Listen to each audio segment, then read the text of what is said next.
So I decided to pull apart the cp3 fuel pump from X-Man because I wanted to know what happened in it, and some of the other guys were wondering too.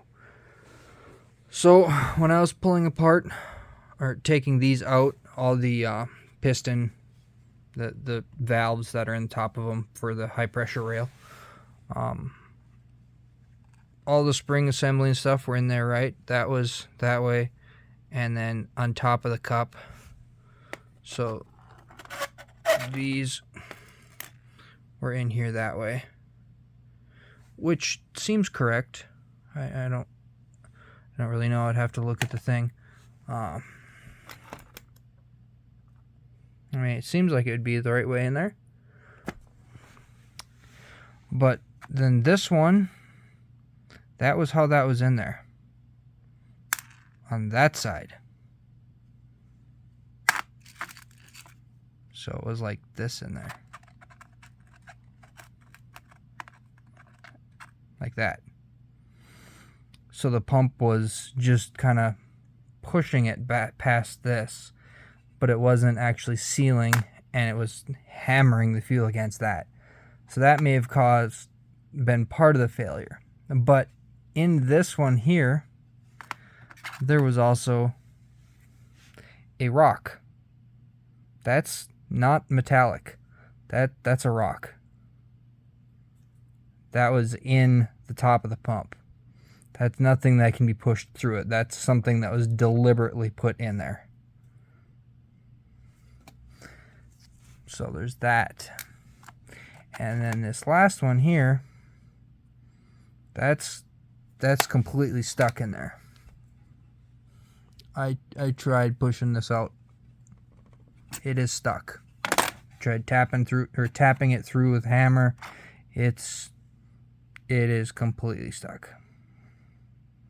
I don't know if a piece of metal got in there or what, but oh, I can kind of see it. See, the ring is all the way around on that one. That, if it'll focus here, the little ring, sealing ring. Come on, focus.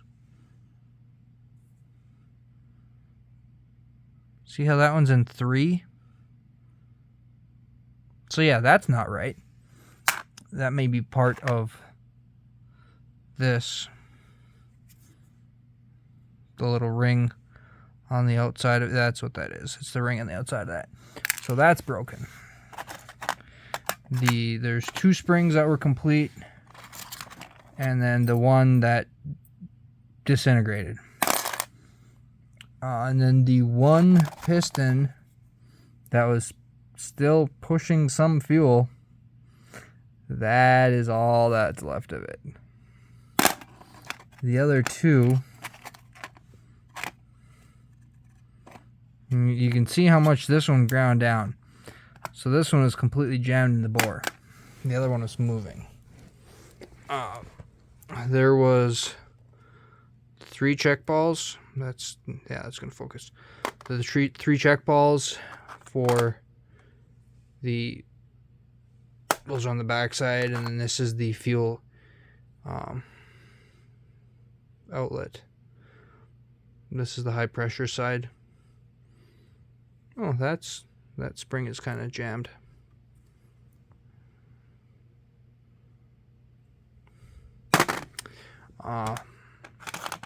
The lift pump in it seemed all right. There's the front cover.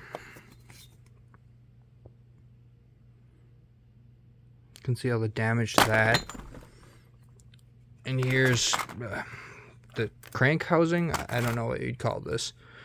To me, it looks like the bottom end of the pump would be the crank.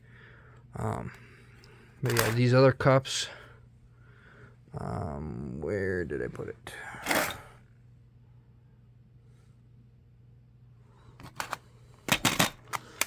I'm looking right at it. These are completely stuck in the pump. And this is actually part of that valve.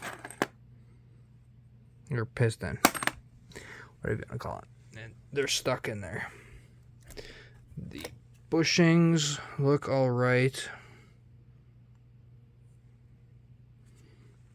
That one does. This one's a little gritty. I can feel all the crap in it. Crank, you can, oh, that's a hair. Or a chunk of paint, I don't know. Crank looks alright. There's a nice little line in it here.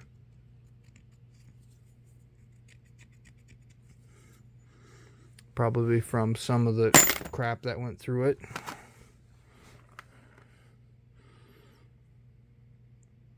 Bushing in that, there's no score in it, but it looks okay. But this, yeah, not supposed to be like that. So yeah, that's what my CP3 from X-Men looks like after it exploded on itself.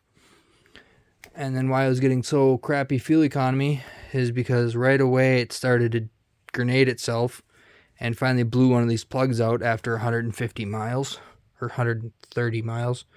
This one was just partially askew and it was leaking just a little bit of fuel. That's probably why I smelled diesel. Couldn't figure out where it was coming from.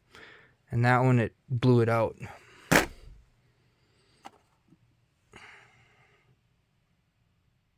Yeah. Yeah, the other ones feel like that too. So, but that is what happened. I'm guessing they had an irate employee that did not care about their job anymore. So they decided to do this. And they weren't sure which pumps that person rebuilt. So they sent him out and they're replacing them immediately when they blow up like this. I'm sure they're aware of the problem, but they don't want to tear apart every pump. Maybe it's just cheaper for them. Don't know, but that's what happened.